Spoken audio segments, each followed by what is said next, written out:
Bapak, Ibu, saudara-saudara yang dikasihi Tuhan, sebelum kita mendengarkan firman Tuhan, nats renungan untuk kita hari ini, marilah kita bersatu di dalam doa. Damai sejahtera Allah yang melampaui segala akal, itulah yang memelihara hati dan pikiran saudara-saudara di dalam Kristus Yesus Tuhan kita. Amin. Bapak, Ibu, saudara-saudara yang dikasihi Tuhan, firman Tuhan nats renungan untuk kita hari ini tertulis dalam kitab Injil Matius pasal yang ke-14 ayat 23. Matius 14 ayat 23. Dan setelah orang banyak itu disuruhnya pulang, Yesus naik ke atas bukit untuk berdoa seorang diri. Ketika hari sudah malam, ia sendirian di situ. Demikian firman Tuhan. Yesus naik ke atas bukit berdoa. Saudara-saudara yang kekasih, nats renungan kita hari ini berbicara tentang berdoa. Bagi orang beriman, berdoa merupakan kebutuhan pokok. Bahkan ada ungkapan yang mengatakan, doa adalah napas orang beriman. Tanpa doa, iman kita mati.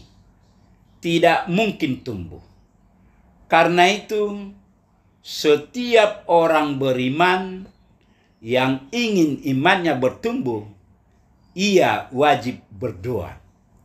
Dalam hal ini, doa dipahami sebagai usaha menjalin hubungan dengan Allah yang kita imani sebagai Sang Pencipta, sumber segala kehidupan. Melalui doa, kita mengakui dan mengimani Allah sebagai sumber kehidupan, karena hidup kita bergantung kepada Allah. Di sepanjang hidupnya manusia bergantung kepada Allah dan membutuhkan pemeliharaan dari Allah. Melalui doa, manusia berkomunikasi dan menjalin hubungan dengan Allah. Melalui doa, manusia boleh menyampaikan segala kebutuhannya kepada Allah. Doa adalah tindakan yang menunjukkan kebergantungan manusia kepada Allah. Saudara-saudara dikasihi Tuhan, Yesus ketika ada di bumi selalu meluangkan waktu untuk berdoa. Khususnya pada saat hendak mengambil keputusan-keputusan penting. Doa Yesus yang sungguh-sungguh menghasilkan hal yang luar biasa.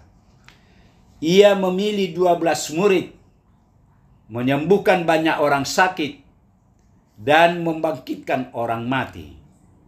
Juga sekarang, sejarah mencatat banyak kebangunan rohani terjadi sebagai hasil dari doa. Doa adalah sebuah awal terjadinya sesuatu yang besar. Sayangnya, generasi sekarang justru cenderung menyepelekan kuasa doa. Kita tidak menyadari betapa dahsyatnya hasil doa, sehingga meninggalkan jam-jam untuk berdoa.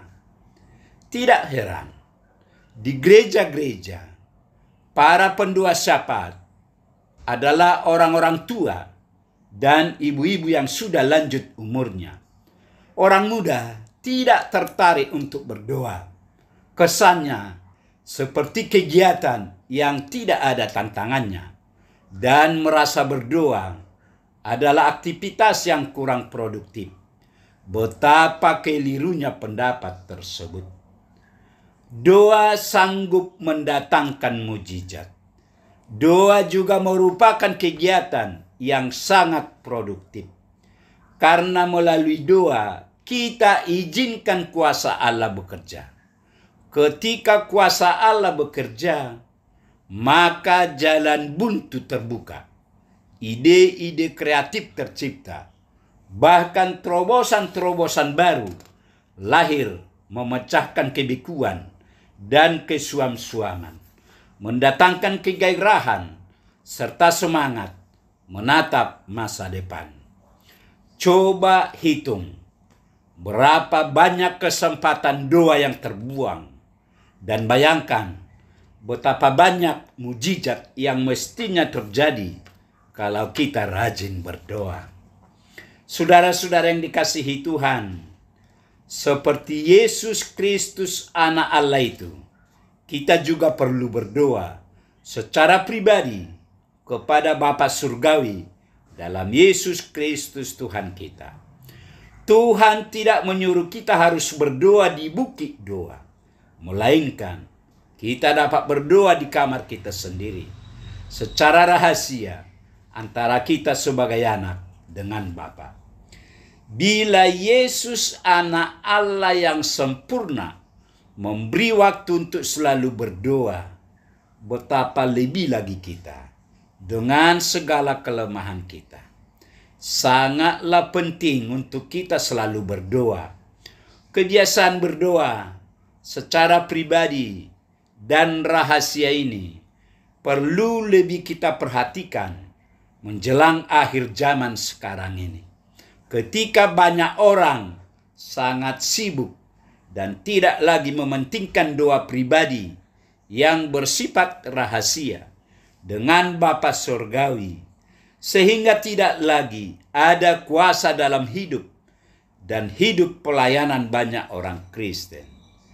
Yesus Kristus yang tidak berdosa itu pun mementingkan doa pribadi dan rahasia kepada Bapanya. Apalagi kita yang tidak luput dari dosa setiap hari, pastilah kita lebih penting lagi untuk berdoa secara pribadi dan rahasia kepada Bapa Surgawi itu. Ketidakinginan untuk berdoa adalah sebuah tanda kemunduran rohani. Saudara-saudara, berbaliklah dan bertobatlah. Berdoalah senantiasa dan nikmati hasil doamu. Selamat berdoa secara pribadi dan rahasia kepada Bapa Surgawi dalam Yesus Kristus Tuhan kita. Tuhan memberkati kita. Amin. Marilah kita berdoa. Tuhan Allah Bapa di sorga, Bapa yang kami kenal dalam Yesus Kristus.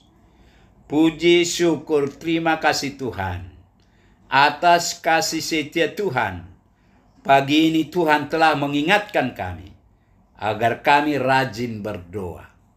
Berkatilah firman-Mu ini ya Tuhan, agar firman-Mu ini menjadi pegangan hidup kami. Sebentar lagi Tuhan, kami hendak memulai segala aktivitas kami satu hari ini. Biarlah tangan penyertaan Tuhan tetap menyertai kami. Terima kasih Tuhan. Dalam Yesus kami berdoa. Amin.